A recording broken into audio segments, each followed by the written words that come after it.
നമസ്കാരം. പോത്തും പശുവും മാത്രമല്ല, ഗുലാം അലിയും സംഘികളുടെ ശത്രുവാണ്. ശിവസേന കുപ്പായമണിഞ്ഞ സംഘികൾ മഹാനായ ഗായകൻ ഗുലാം അലിയുടെ സന്ദർശനത്തിന് എതിരെ മുംബൈയിൽ കലാപക്കൊടി ഉയർത്തി. ഇപ്പോൾ ദില്ലിയിലും ഭീഷണി ഉയർന്നതോടെ ഞാനില്ലേ ഇല്ലെന്നും പറഞ്ഞ് ഗുലാം അലി പിൻവാങ്ങി. ശിവസേനക്കാർ ആഘോഷിക്കട്ടെ, ഡെമോക്രസി തുടങ്ങുകയാണ്. എല്ലാവർക്കും സ്വാഗതം. VS അച്യുതാനന്ദൻ്റെ പിറന്നാളാണ് ഇന്ന്, 92ാം പിറന്നാൾ.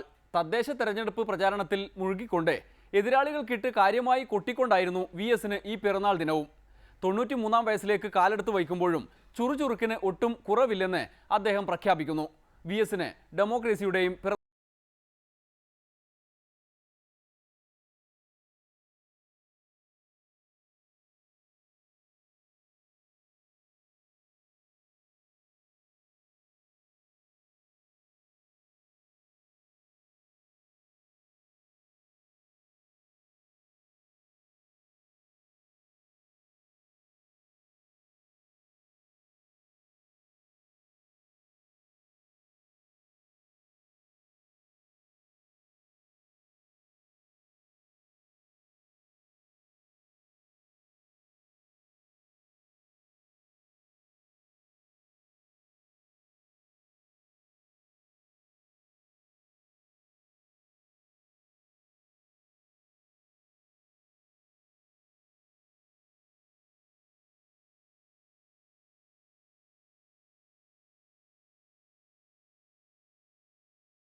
പിറന്നാൾ ദിനത്തിൽ കേരളത്തിന്റെ വടക്കേ അറ്റം വരെയുള്ള പ്രചാരണ യാത്രയ്ക്കുള്ള പെട്ടി ഒരുക്കി വയ്ക്കുകയാണ് VSും പാർട്ടിയും. ഉടൻ വിരമിക്കും എന്നെല്ലാം പ്രതീക്ഷിച്ച് പലരും കാത്തുനിന്നെങ്കിലും VS ഇങ്ങനെ യുവത്വത്തോടെ ഇരിക്കുകയാണ്. ഇനി പിറന്നാൾ ദിനത്തിൽ ചില സ്പെഷ്യൽ ഐറ്റംസ് ആണ്. ആദ്യം ബീഫ് പാത്രത്തിൽ കൈയിട്ട് വാരി ആളെ കൊല്ലുന്ന സംഘികൾക്കുള്ള അടി. പശു മാതാവാണെങ്കിൽ കാളയാര് എന്ന ചോദ്യം. പശു മാതാവാണത്രേ, അപ്പൊ പശുവിന്റെ ഇണയായിട്ടുള്ള കാളയോ?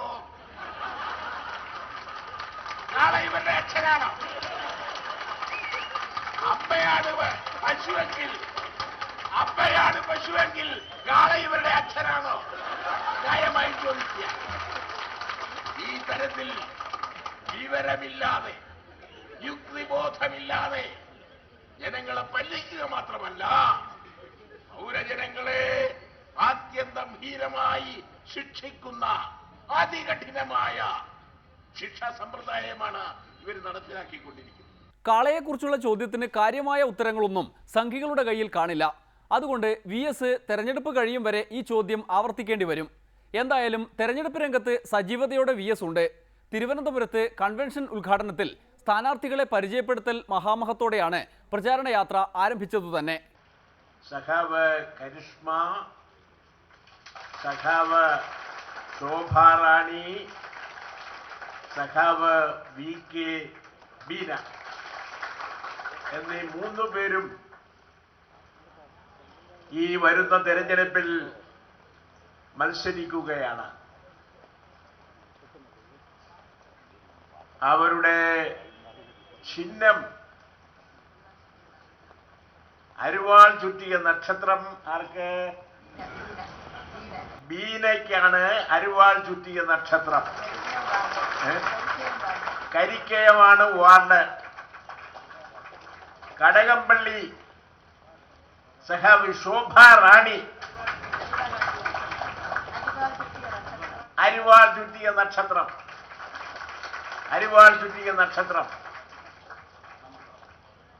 അണമുഖം അരിവാൾ നെൽക്കതിർ. മറന്നു പോകരുത്. ഞാൻ എൻ്റെ പ്രസംഗം തുടങ്ങുന്നതിന് മുമ്പ് ഇവരെ ഞാൻ പരിചയപ്പെടുത്തുകയായിരുന്നു. അതുകൊണ്ട് പ്രസംഗം തീരുന്നവരെ അവർ എൻ്റെ അടുത്ത് നിൽക്കേണ്ട കാര്യമില്ല. കസേരയിൽ പോയിരിക്കാം.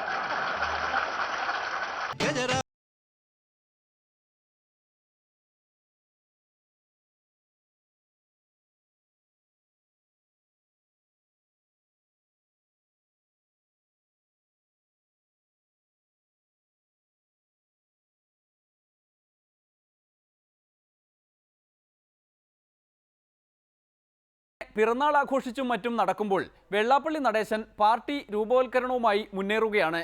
മൂന്നാം മുന്നണിയും പുതിയ പാർട്ടിയുമൊക്കെ ആകുന്നതോടെ വെള്ളാപ്പള്ളി നടേശന് പഴയ പ്രതാപം ഒന്നുകൂടി വർദ്ധിക്കും. അതോടെ വാദിക്കാനും സഹായിക്കാനുമൊക്കെ നിരവധി പേർ വേണ്ടിവരും. ഇപ്പോൾ തന്നെ ചാനൽ ചർച്ചകൾക്കും പുറംപാട്ടുകൾക്കും മറ്റുമായി നിരവധി യൂണിയൻ പ്രസിഡന്റുമാർ കുപ്പായവും പൗഡറുമിട്ട് ഇറങ്ങിത്തിരിച്ചിട്ടുണ്ട്. അത്തരത്തിൽ മണ്ണേതാണ് പിണ്ണാക്കേതാണ് എന്നൊന്നും നോക്കാതെ നടേശഗുരുവിനു വേണ്ടി ഘോരഘോരം വാദിക്കുന്ന ഒരാളാണ് KM സന്തോഷ് കുമാർ. ശ്രീനാരായണീയരെ ഉത്ബുദ്ധരാക്കുകയും കമ്മ്യൂണിസ്റ്റുകളെ ചീത്ത വിളിക്കുകയും ചെയ്യലാണ് പ്രധാന പരിപാടി. വെള്ളാപ്പള്ളി തന്നെ കക്ഷിക്ക് ശിഷ്യപ്പെടേണ്ട അവസ്ഥയാണ്. പ്രേക്ഷകർ അന്തം വിടരുത്. ഇടയ്ക്കിടയ്ക്ക് ഇംഗ്ലീഷാണെന്ന് തോന്നുന്ന വിധത്തിൽ ചില പ്രയോഗങ്ങളൊക്കെ നടത്തും. സാറിന് ഭയങ്കര ബുദ്ധിയും അതിഭയങ്കര ഇംഗ്ലീഷുമാണെന്ന് കരുതിക്കൊള്ളണം. ഏറ്റവും കൂടുതൽ കമ്മ്യൂണിസ്റ്റ് പാർട്ടിയുടെ ഫ്രൂട്ട്സ് അടിച്ചത് എന്റെ കണക്കൂട്ടിൽ ശ്രീമാൻ ഇഖ് നായനാരാണ്. കേരന്തെങ്ങും കേരള നാട്ടിൽ KR ഗൗരി നാട് ഭരിക്കുമെന്ന് കേരളത്തിൽ മുദ്രാവാക്യം വിളിപ്പിച്ചൊരു കാലത്ത്. ആമേ കറക്റ്റ്? നിനക്ക് ഇംഗ്ലീഷ് അറിയോ? ആമേ കറക്റ്റ്? നിനക്ക് ഇംഗ്ലീഷ് അറിയോ? യെസ്. അപ്പൊ പതിൽ സൊല്ലടാ. സൊല്ല്. 1939 കമ്മ്യൂണിസ്റ്റ് പാർട്ടിക്ക് ജന്മം കൊടുത്തു. പുള്ളിക്കാരി അന്തപ്പെട്ടിരിക്കുന്നത് ചുമ്മാ പറയുന്നത് ഇതെവിടുന്ന് ഇയാൾ പാലായിരുന്നു എന്ന് പറയും. This is the history of Kerala. സൊല്ല്. This is the history of Kerala. Hey, come on, man! Come on. Hey, let's talk about the 30 acres of land. The bloody 30 acres of land. Hey, Humpty Dumpty sat on a wall? അപ്പൊ ഈശ്വര ഭക്തി, ഞാൻ അതാണ് point പറയാൻ വന്നത്. അതിനുവേണ്ടിയാണ് ഞാൻ ഇതെല്ലാം പറഞ്ഞത്. പക്ഷേ പെട്ടെന്ന് സ്ലിപ്പ് ചെയ്തു പോയി. എന്നെ ഓർപ്പിച്ചോണം കേട്ടോ ഒരു കാര്യം പറയാൻ. എന്നാ sir മറന്നുപോയെന്ന് ഓർപ്പിച്ചേക്കണം. Twinkle, twinkle, little star. How I wonder what you are. Hey! വണ്ടി എടുക്കട്ടെ മോളെ. This is the history of Kerala. என்னடா பேசுறா பேசி உனக்கு தெரியுமோடா. മുദ്രാവാക്യം വിളിച്ച് ഇവിടുത്തെ ഈഴവനും പോലെയും എല്ലാം ചാടി ആഞ്ഞു കുത്തി വോട്ട് കിട്ടി LDF അധികാരം വന്നു. അവരുടെ നോമിനേഷൻ പോലും പത്രം ഗൗരവമായിട്ടാണ് കൊടുത്തത്. ഭാവി മുഖ്യമന്ത്രിയുടെ നോമിനേഷൻ. ഇത് സത്യമാണ്. തെരഞ്ഞെടുപ്പിൽ വിജയിച്ചു കഴിഞ്ഞപ്പോൾ ഗൗരിയമ്മ ആലപ്പുഴയിൽ പത്രസമ്മേളനം നടത്തിയത് ഭാവി മുഖ്യമന്ത്രി എന്ന നിലയിൽ നയം പ്രഖ്യാപിച്ചുകൊണ്ടാണ്.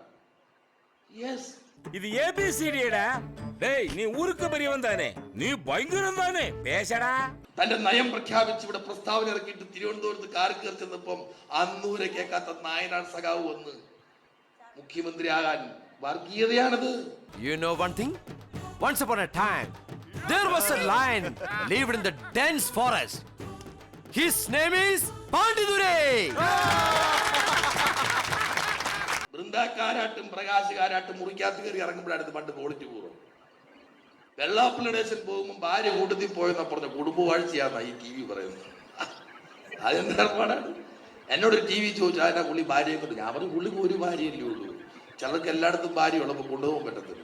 പുള്ളി ഒരാളുള്ള ഭാര്യ കൊണ്ട് കൂട്ടത്തിൽ പോകും. അല്ല താൻ എന്നെ ഉത്തരം പറയുന്നത്. This is the history of Kerala. അവനല്ലേ ആ ഇംഗ്ലീഷ് പറഞ്ഞ തെണ്ടി, അവനെ കുറിച്ച് നീ അന്വേഷിച്ചോ? പിന്നെ എല്ലാം കിട്ടി. എങ്കി പറയടാ. അവനൊരു മലയാളിയാ. പാണ്ഡ്യദുരയുടെ അടുത്ത് പുതുതായിട്ട് വന്നവൻ. Hey, old man. What's going on here? ശരിയല്ലേ? ശരി, നിങ്ങൾ ഇവിടുത്തെ ഇന്ത്യക്കാരല്ലേ? അമ്പലപ്പുഴക്കാരി TV എന്താ പഠിക്കുന്നത്? അങ്ങനല്ലേ? യെസ്. എളേ, നീ എതുവരെ പഠിച്ചിട്ടുണ്ട്? MA. MA വരെ പഠിച്ചു. MA വരെ പഠിച്ചിട്ടുണ്ടാ? ஏண்டா அவ்வளோ பெரிய படிப்பு படிச்சுட்டு எதுக்குடா இந்த வேலை பண்ற? ഈശ്വര വ്യക്തി ഏറ്റവും കൂടുതൽ ഈ കേരളത്തിൽ അധികാരത്തിൽ ഇരുന്ന് എനിക്ക് തോന്നുന്നത് EK നായനാരാണ്. നല്ലവനായിരുന്നു, സത്യസിദ്ധനായിരുന്നു, കരമില്ലാത്ത കമ്മ്യൂണിസ്റ്റാണ്. ഓൻ അമ്പലത്തിൽ പോകത്തില്ല. ഓന്റെ ഭാര്യ എല്ലാം മലയാള മാസം 1-ാം തീയതി ഗുരുവായൂരപ്പന്റെ അടുത്ത് പോകുമായിരുന്നു. ഗുരുവായൂരപ്പനെ കണ്ട് ലാൽ സലാം ഗുരുവായൂരപ്പ, സഖാവ് കൃഷ്ണ നേതാവേ, ഞങ്ങളുടെ ഓമന നേതാവേ, നല്ല കൃഷ്ണ എന്നായ ശാരദ ടീച്ചർ പ്രാർത്ഥിച്ചത്. പക്ഷെ ഈ കഴിഞ്ഞിടയ്ക്ക് കോടിയേരി സഖാവ് ഇവിടെ വെച്ച് ചൊല്ലിപ്പിച്ചു. ഏതാണ് ബാലദിനത്തിന് ഗുരുദേവനെ കുരിശെ തറച്ചില്ലേ? എന്താ പറയും നിങ്ങൾ? ഇവിടെ വല്ല പത്രവും വായിക്കുന്നില്ല. എന്നായിരുന്നു ശ്രീകൃഷ്ണ ജയന്തിയുടെ അന്ന് സഖാവ് കൃഷ്ണ സിന്ദാബാദ്, സഖാവ് കൃഷ്ണൻ സിന്ദാബാദ്, ഞങ്ങളുടെ ഓമന നേതാവേ, ധീരാ ധീരാ നേതാവേ, ധീരതയോട് കംസ കംസ മൂരാച്ചി നിന്നെ പിന്നെ എടുത്തോളാം എന്നിവര് മുദ്രാവാക്യം വിളിച്ച് ഈയിടെ വിളിച്ച്. അയ്യോ, ഈശ്വര ഭക്തി വേണമെന്നാണ് ഗുരു ആദ്യം ഉപദേശിച്ചത്. ഓരോ ഹൃദയത്തിലും ഗൃഹത്തിലും ഈശ്വരാരാധന ഉണ്ടാവണമെന്ന് പറഞ്ഞ ഗുരുസ്വാമിന്റെ അനുയായികൾ ഒരു കാലത്ത് വിപ്ലവം മൂത്തിട്ട് വിളക്ക് കത്തിയിൽ നിർത്തിയായിരുന്നു. ഞങ്ങളുടെയൊക്കെ കോട്ടയത്ത് ഭയങ്കര കൂടുതലായിരുന്നു. നാരായണമൂർത്തിയെ ചൊല്ലിക്കൊണ്ടിരുന്ന ഈഴവനും തീയനും പൊലയനും ബാർബറും വിപ്ലവം മൂത്തിട്ട് നാരായണമൂർത്തിയെ ചൊല്ലി നിർത്തി, രാമരാമ ചൊല്ലി നിർത്തി, EMS പറഞ്ഞ് കേട്ടിട്ട് പകരം കാസറ്റ് മേടിച്ച് വീട്ടിലിട്ട് ബീഡിയും വലിച്ച് പരിപ്പൂടെ നിന്ന് കട്ടക്കാപ്പിയും കുടിച്ച് മേലോട്ട് നോക്കിയിരിക്കുക വിപ്ലവം ഇറങ്ങി വരുന്നത്. വിപ്ലവം താഴെ വീഴുന്ന കാണാൻ കാത്തിരുന്നു. കേരളത്തിൽ സംഭവിച്ചതാണ്. ഇന്ത്യൻ താടി ഉപേക്ഷിച്ചു ബുൾഗാൻ താടി വെച്ച് റഷ്യൻ താടി ഊഷാൻ താടിയും വെച്ച് നടക്കുകയാണ്. ബീഡിയും വലിച്ച് മേലോട്ട് നോക്കി നടക്കുകയാണ്. നാരായണമൂർത്തിയുടെ സ്ഥാനത്ത് ബലികുടീരങ്ങളെ എന്നുള്ള കാസറ്റ് ഇടിപ്പിച്ച് നമ്മളെ കൊണ്ട് ഇടിച്ചവന്റെ വീട്ടിൽ വിഷ്ണു സഹസ്രനാമവും ലളിതാ സഹസ്രനാമവും ചൊല്ലി നമ്മുടെ പിള്ളേരോട് പറഞ്ഞിടാ റഷ്യൻ പേരിടാൻ പറഞ്ഞു. എന്റെ പാലായിൽ ഏതെല്ലാം പേരുകളുണ്ട്. ബ്രഷ്നേവ് ഉണ്ട്, ഏംഗൽസ് ഉണ്ട്, ലെനിൻ ഉണ്ട്, ലെനിന്റെ മോനും ഉണ്ട് എന്റെ പാലായി. എൻ്റെ ഒരു ശാഖാ സെക്രട്ടറിയുടെ പേര് ലെനിൻ മോൻ എന്നാണ്. സത്യം ചിരിക്കേണ്ട, വെറുതെ പറയുന്നത്. തലനാട് ശാഖാ സെക്രട്ടറിയുടെ പേര് ലെനിൻ മോൻ. ഞാൻ ചോദിച്ചു, ആരാടാ നിനക്ക് ഈ പേരിട്? ഒന്നും പറയണ്ട സാറേ, അച്ഛന് വിപ്ലവം മൂത്തവും പീതാംബരൻ ചേട്ടൻ മകനിട്ട് കൊടുത്തു, ഇവൻ ലെനിന്റെ മോനാണ്. This is the history of Kerala. അപ്പുറം നീ കൊഞ്ചം എനിക്ക് ഇംഗ്ലീഷ് പഠിപ്പിക്കണം. എനിക്ക് ഇംഗ്ലീഷ് പഠിക്കണം.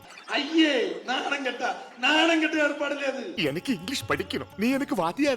അയ്യോ വേണ്ട, ഞാൻ പഴയ പണി ചെയ്തോളാം. ഞാനിത് ഓർക്ക് പുതുസ്. നീ വാദ്യാർ. വാദ്യാർ ആശീർവദിക്കണം. ഇമാതിരി കുറെ ചങ്ങായിമാർക്ക് ശിഷ്യപ്പെട്ടാൽ വെള്ളാപ്പള്ളിയും പാർട്ടിയും മാത്രമല്ല മോദിയും അമിത്ഷായും കൂടി രക്ഷപ്പെടും. വേണ്ടി വന്നാൽ അങ്ങ് ദില്ലിയിലേക്ക് കൊണ്ടുപോവുകയും ചെയ്യും. ഇനിയൊരു ഇടവേള, അത് കഴിഞ്ഞ് സെൻഡ് ഓഫ്. എൻ്റെ മക്കൾക്ക് എന്തെങ്കിലും വിഷമം തോന്നിയിട്ടുണ്ടെങ്കിൽ അതൊരമ്മയോടോ അല്ലെങ്കിൽ ഒരു ഉടപ്പുറപ്പിനോടോ ഉള്ള വികാരത്തോടു കൂടി പൊറുക്കണം.